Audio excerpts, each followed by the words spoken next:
Bienvenue sur Métabolisme, le podcast pour comprendre comment votre corps fonctionne réellement et surtout comment adapter votre santé après 45 ans. Parce qu'à partir d'un certain âge, il n'est pas une question de faire plus, il est une question de faire mieux. Je suis Brice, coach spécialisé en perte de gras et en réhabilitation et ce podcast est destiné aux plus de 45 ans qui veulent prendre soin de leur santé. Donc, le sujet d'aujourd'hui, il est un peu particulier, tu as dû le voir rien qu'au titre, c'est le paradoxe du métabolisme dans le coaching sportif notamment.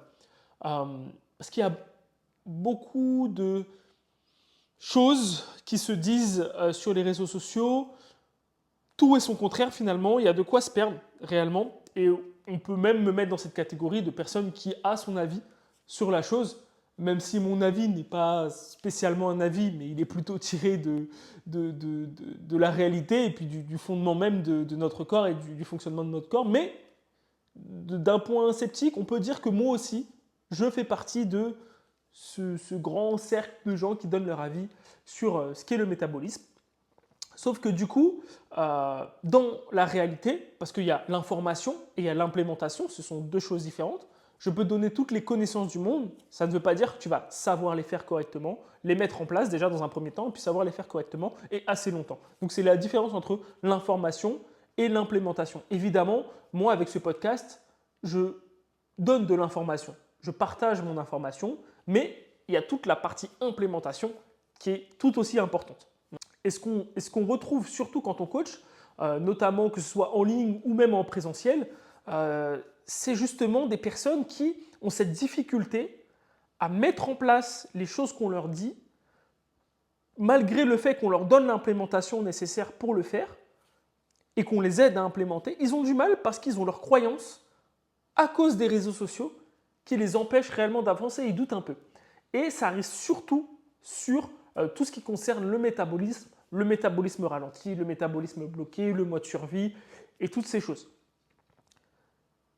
Et c'est problématique parce que finalement, une personne qui a ses croyances, elle va être plus difficile à coacher qu'une personne qui n'a pas de croyances. C'est plus facile de prendre quelqu'un qui n'a jamais fait d'effort, qui ne sait pas comment perdre du poids, comment perdre du gras, qui n'a jamais rien fait, qui n'a pas d'avis sur le sujet, là il va t'écouter à fond, là il va avoir des résultats. Par contre, quelqu'un qui croit savoir, quelqu'un qui a déjà des croyances, quelqu'un qui a déjà essayé plusieurs régimes, qui a vu que ça n'a pas fonctionné, mais qui pour autant pense que c'est la bonne méthode, enfin, ça crée beaucoup de friction en fait à la mise en place de ce que va dire le coach en question. Et je ne parle pas seulement de moi, hein, mais je peux le voir aussi auprès de tous les coachs que je connais. Les personnes qui ont déjà essayé par le passé, les personnes qui ont déjà essayé des choses, mais pour autant qui ont échoué, ont quand même gardé la mentalité, l'état d'esprit, la croyance que ce qu'ils ont fait auparavant fonctionnait. Et ça, c'est une problématique parce que prenons un cas particulier, une personne qui a un métabolisme ralenti, d'accord, qui mange 900 calories comme il en existe beaucoup, qui ne prend pas de petit-déj, qui mange 900 calories par jour et qui pourtant n'a pas faim. Donc ça, c'est le cas de beaucoup de personnes et ça, c'est typiquement quelqu'un qui a un métabolisme ralenti. Cette personne a un métabolisme ralenti, elle mange 900 calories, elle n'a pas faim, elle ne ressent pas forcément de fatigue ou quoi que ce soit, enfin, juste son corps s'est adapté et elle ne s'en rend même pas compte.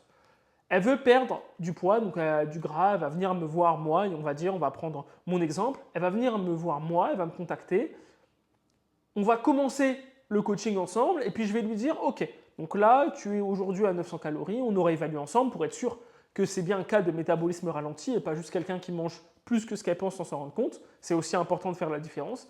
Et donc cette personne, je vais lui dire ok, tu es à 900 calories, c'est trop peu, il va falloir monter les calories, mais on va y aller petit à petit, on va faire ça étape par étape, mais on va falloir les monter.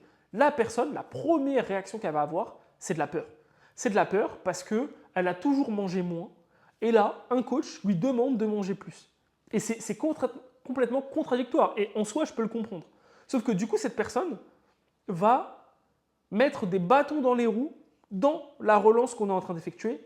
Elle va toujours moins manger. Elle va essayer de diminuer. Elle va dire oui, mais attends, là, c'est peut-être un peu trop. Ah oui, mais là, j'ai pas spécialement faim. Malgré le fait que je puisse donner des stratégies pour potentiellement voilà, diviser les repas dans la journée, des stratégies en tout cas pour que ce soit plus digeste, et qu'on puisse augmenter les calories petit à petit, parce que c'est ça le problème aussi d'une personne qui a le métabolisme ralenti, c'est que cette personne-là, elle n'a pas faim. Et donc si on mange un peu plus, elle va être calée, parce qu'elle a été habituée à 900 calories. Donc il suffit qu'on passe à 1200 calories, et là tout de suite on est à saturation. Et donc il faut laisser petit à petit le temps de remonter. Mais cette personne-là, elle va se dire, mais attends, là j'ai pas faim, je suis en train de me gaver, mon but c'est de perdre du poids, c'est complètement contradictoire, donc lui je vais pas trop l'écouter. Et ça, malheureusement, ça fait que la perte de gras, elle ne peut même pas commencer parce que la personne, on n'a même pas fini de mettre en place la relance. D'accord? Une relance qui doit durer au minimum 30 jours et ouais, entre 30 jours et 90 jours, globalement. Eh ben, on n'a pas le temps parce que cette personne va mettre des bâtons dans les roues. Et c'est ça le paradoxe du métabolisme dans le coaching sportif, c'est que déjà, ce n'est pas tous les coachs qui connaissent ce système de relance métabolique qui permet à une personne de rattraper un peu les erreurs du passé et pouvoir remettre une base, on va dire, saine, un socle solide pour repartir sur une perte de gras progressive et saine. Donc déjà, ce n'est pas tous les coachs qui connaissent ça. En plus, il y a des coachs qui, eux, mettent leurs clients à 800 calories, à 900 calories. Et tu as les coachs dont je fais partie, qui savent comment mettre en place une relance métabolique, qui savent ce qui est bon pour le client, pour sa santé à long terme, mais aussi pour perdre du gras durablement et de la bonne manière.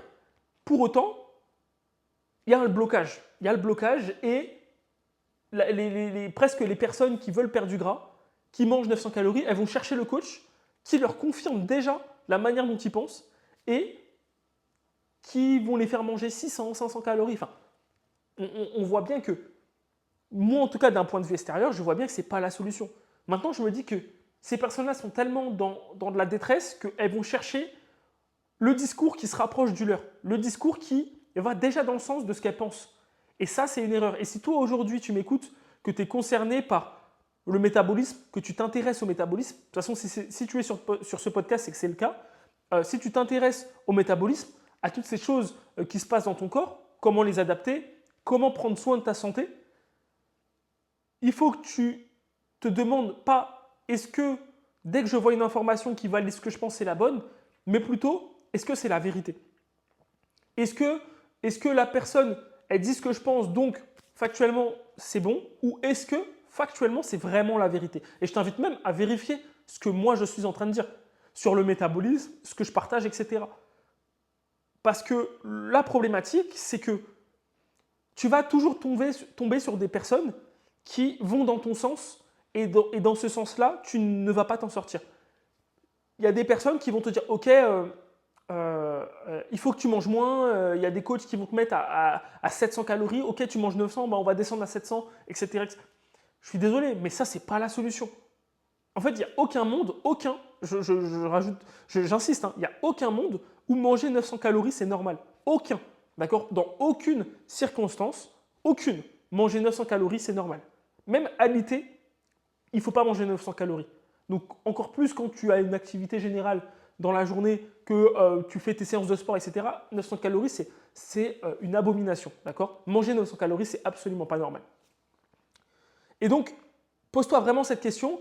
Est-ce que cette personne qui partage son expertise, ses informations, partage des choses que je crois déjà et donc j'y adhère directement? Ou est-ce que je ne suis pas justement en train d'être victime d'un biais cognitif qui valide ce que je pense déjà? Et il faut faire attention à ça. Et c'est comme ça qu'il y a les plus gros raccourcis, que ce soit sur les chaînes télé ou autres. C'est qu'on a déjà nos idées en tête et il suffit qu'il y ait quelque chose qui confirme cette idée, on va dire OK tout de suite. Par contre, s'il y a quelque chose qui va à l'inverse de l'idée qu'on est déjà en train de penser, là, on va froncer les sourcils et on va se dire non, c'est pas comme ça. Donc, il faut faire attention à ces manières de voir et toujours essayer de prendre du recul. Je sais que ce n'est pas forcément facile, que ça demande d'être conscient de ses biais déjà, mais c'est important de prendre du recul pour pouvoir arriver au mieux, en fait. Chercher la vérité et arriver au mieux au résultat escompté. Et donc, l'idée aussi, c'est quand vous faites appel à un coach, déjà, il faut lui faire confiance. Okay, il faut lui faire confiance, c'est la première chose. Mais également, il faut se renseigner. Et donc, je sais que là, je suis en train de dire plein de choses qui sont paradoxales parce que je dis qu'en même temps, il faut faire confiance au coach. Mais si le coach il te fait manger 800 calories, bah, si tu lui fais confiance, tu vas le faire. Mais en même temps, je vais dire qu'il faut aussi de l'esprit critique. Mais donc, cet esprit critique, moi, une personne, quand je vais lui dire de manger plus, elle va être réticente. Et donc, c'est un juste milieu à avoir. C'est un juste milieu à avoir. Et malheureusement, pour ça, la seule manière d'avoir l'esprit critique, d'avoir la remise en question nécessaire et d'avoir assez de confiance, c'est de un, connaître plus ou moins ce que fait le coach et en savoir un peu plus sur lui. Déjà, c'est le premier point. Et le deuxième point, c'est connaître globalement le principe clé de ce que tu cherches à mettre en place.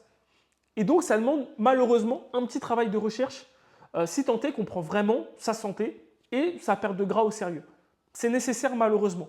Parce que moi, demain, je peux aller dans un garage, je vais y aller pour un pneu crevé, au final, il va me dire de tout changer. Soit je suis sceptique, soit je lui fais confiance. Si je lui fais confiance, il y a possibilité qu'il est en train de m'entuber. Si je suis sceptique, bah peut-être que je vais avoir un accident parce que je ne lui ai pas fait confiance. Et donc, le meilleur moyen de savoir si la personne est en train d'essayer de t'entuber ou d'abîmer ton corps ou tout simplement est en train de t'amener sur la bonne voie et que tu dois l'écouter, c'est de connaître un minimum, de s'y connaître un minimum. C'est la seule solution, malheureusement. Si on n'y connaît rien, on va forcément soit être en train de se faire arnaquer, soit être en train de réussir. Mais comment savoir, comment avoir l'esprit critique nécessaire si on n'est pas du milieu, si on ne s'y connaît pas. Donc c'est ça vraiment le gros paradoxe du métabolisme et du coaching, parce qu'il y en a qui vont te dire que tu dois moins manger, et donc il y a toute une catégorie de personnes qui vont foncer dans ça, d'autres qui vont te dire que, comme moi, qu'il faut relancer ton métabolisme, et donc il y a toute une catégorie de personnes qui vont déjà adhérer à son message, et donc la catégorie de personnes qui adhèrent à moins manger, eh ben, elle va me regarder d'une manière où je dis n'importe quoi, et les autres personnes qui savent qu'ils doivent relancer leur métabolisme vont regarder les personnes qui cherchent à tout prix à moins manger comme du n'importe quoi. Et c'est ça le plus gros paradoxe. Et au final, des fois, moi ça m'arrive, et ça m'arrive encore aujourd'hui, d'avoir des personnes en coaching qui sont sceptiques sur le fait de manger plus, de par les 20 dernières années d'endoctrinement où on leur a dit de manger moins, et moi j'arrive, je leur dis de manger plus, qu'ils ne mangent pas assez, que ce n'est pas normal de manger aussi peu, et qu'ils doivent ensemble, qu'on va devoir ensemble trouver une stratégie pour qu'ils mangent plus petit à petit. Mais comme je l'ai dit, ça met des freins, c'est un peu plus long, parce que ces personnes-là ont 20 ans d'endoctrinement derrière. Et oui, c'est pas facile malheureusement. C'est pas facile. C'est pas facile et c'est la réalité du coaching aujourd'hui. On récupère notamment les profils les plus, notamment plus en présentiel, hein, les profils les plus, qui ont le plus de tentatives, qui ont le plus gros historique, comme je partage régulièrement sur ma chaîne YouTube et sur ce podcast. L'historique qui est important. On récupère ces personnes-là qui ont un historique important et on doit composer avec leurs exigences et en même temps ce qui est bon pour leur santé. Moi, aujourd'hui, j'ai pris le parti pris d'être focus santé. Et si tu es une personne aujourd'hui qui veut perdre, je ne sais pas moi, 20 kilos en un mois, eh ben, ce ne sera absolument pas chez moi. D'ailleurs, je ne l'ai jamais fait, hein, mais aujourd'hui, ce sera encore plus pas chez moi, ce sera un non catégorique. Et c'est des personnes qui, malheureusement, dans l'état actuel où elles ne sont pas coachables et elles ne sont pas sauvables, en tout cas à l'heure actuelle. D'accord ? Mais ça ne veut pas dire qu'elles ne peuvent pas changer leur état d'esprit. De toute façon, on est voué à évoluer, on est voué à changer au cours de notre vie. Et donc, il n'y a qu'un idiot qui a le même positionnement du début de sa vie jusqu'à la fin de sa vie. En tout cas, c'est la manière dont il faut raisonner. Donc oui, pour résumer, il y a cette difficulté chez les coachs notamment qui sont le plus orientés santé, avec leurs clients, d'avoir une adhérence des clients, tout simplement parce que les clients sont bassinés au quotidien depuis des dizaines d'années de méthodes miracles, de choses extrêmement faciles, de remise en question, si tu ne perds pas de poids, c'est que tu ne manges pas assez, etc. Sauf que dans la réalité, les personnes qui ont le plus de poids à perdre sont généralement les personnes qui mangent le moins parce que ça fait des années qu'elles font attention, des années qu'elles essayent de perdre du poids tant bien que mal. Et ces personnes-là, en général, c'est celles qui doivent faire une relance métabolique, mais qui ne le feront jamais parce que ça va tellement aux antipodes de ce qu'elles ont toujours fait et pourtant elles n'ont pas eu de résultat, qu'elles se disent que manger plus, c'est impossible que ce soit la solution et que c'est juste leur corps à eux, à elles, qui est foutu. Et ça, c'est malheureux. Et elles ne feront jamais entièrement confiance au processus, malheureusement, sauf s'il y a éducation derrière, et c'est à ça que sert mon podcast, elles ne feront jamais le processus à 100% d'une relance métabolique parce qu'il y a la peur de faire n'importe quoi finalement. Et il suffit qu'il y ait pendant la relance, ce qui peut arriver, une montée de peut-être 1 kg, 2 kg peut-être. Et là, la personne, elle va dire non, je fais n'importe quoi, ça ne va pas du tout. Et c'est malheureux parce que derrière ces 2 kilos pris, c'était la porte à un métabolisme relancé et à une perte de gras durable possible déjà et durable. Malheureusement, c'est le paradoxe du métabolisme. Les croyances des personnes, les croyances de l'industrie, enfin en tout cas l'industrie a mis des croyances tellement fortes dans la tête de ces personnes et peut-être dans ta tête aussi, qu'il est très difficile, même quand vous faites appel à un coach, même quand vous savez que vous ne savez pas, même quand vous savez que vous avez besoin d'aide, il est très compliqué de faire confiance à 100% à ce coach. Et là, vous allez sans doute douter de sa légitimité, douter de ses connaissances, douter de ses compétences, mais vous n'allez pas vous dire que peut-être qu'il a raison, et peut-être que moi, tout ce que je pense, c'est faux. Et d'un côté, comme je l'ai dit, c'est peut-être que vous avez raison, et peut-être que vous n'avez pas raison. Mais pour ça, encore faut-il se renseigner. Et c'est à ça que sert les podcasts comme le mien, c'est à ça que sert mon podcast, c'est amener ce que je considère comme la vérité, d'accord ? Amener ce que je considère comme la meilleure chose à faire d'un point de vue santé, d'un point de vue préservation de la santé, d'un point de vue longévité. Il faut que vous consommiez des podcasts, des vidéos avec des avis comme le mien, mais il faut aussi que vous consommiez des podcasts avec des avis divergents. Et à partir de là, vous allez vous faire votre propre opinion basée sur vos objectifs. Parce que ce n'est pas tout le monde qui est orienté santé. Si tu t'en fous de la santé, tu as une porte à gauche. Et si tu es intéressé par ta santé et que tu veux perdre du gras dans de bonnes conditions, tu as une porte à droite. Dans tous les cas, je t'invite, toi qui écoutes ce podcast et qui est encore là au moment de cette vidéo, à regarder aussi bien du contenu orienté métabolisme, orienté santé, que du contenu orienté perte de gras express. Et là, tu feras ton choix, tu feras le choix qui est bon pour toi et tu seras convaincu. Et donc, à ce moment-là, quand tu iras vers un coach, parce que tu sais que tu as besoin d'aide, parce que tu as besoin de mettre en place tout ça, parce que finalement, une relance métabolique, c'est tellement contre-intuitif, ça fait tellement peur finalement, que le faire tout seul, il y a très peu de personnes qui arrivent vraiment. Donc, quand tu te feras accompagner, tu feras confiance à ton coach et tu sauras dire tout de suite si il est dangereux pour ta santé ou s'il est bénéfique pour ta santé. Mais tout ça, tu le sauras parce que toi-même, tu auras fait tes recherches. Et tu seras en capacité de dire, OK, le coach que j'ai en face de moi, il est pertinent ou non. S'il n'est pas pertinent, tu peux arrêter tout de suite. S'il est pertinent, très bien, fais-lui confiance et rentre dans le processus à 100%. Donc voilà, c'était le podcast d'aujourd'hui sur le paradoxe du métabolisme et du coaching sportif. J'espère que en tout cas, ce podcast, c'était important. Je tenais à cœur j'avais à cœur de partager, en tout cas, mon retour sur ça, de ce que je peux voir même en discutant avec des gens dans la salle de sport, de ce que je peux voir des clients que je peux avoir qui ne sont pas forcément éduqués sur le métabolisme et l'orientation santé. Ça me tenait à cœur de partager ce podcast. J'espère qu'il t'a plu. J'espère que tu as appris des choses. J'espère qu'il va te permettre de te remettre, ne serait-ce qu'un tout petit peu en question, soit de confirmer ce que tu pensais déjà, soit de te remettre un tout petit peu en question et d'ouvrir ton esprit aussi bien à ce que je suis en train de partager qu'à l'inverse de ce que je suis en train de partager et de choisir peut-être l'orientation santé, peut-être l'orientation, on va dire performance, peut-être un mix des deux. En tout cas, le message, c'est informez-vous et faites confiance. Informez-vous et une fois que vous êtes assez informé, faites confiance à 100% à la personne. C'est la seule manière d'avoir du résultat. Donc si cette vidéo t'a plu, pense à liker, commenter, partager. Si tu es sur Spotify, mets un 5 étoiles, ça me donne énormément de force. Et puis je te dis à la prochaine pour un prochain podcast.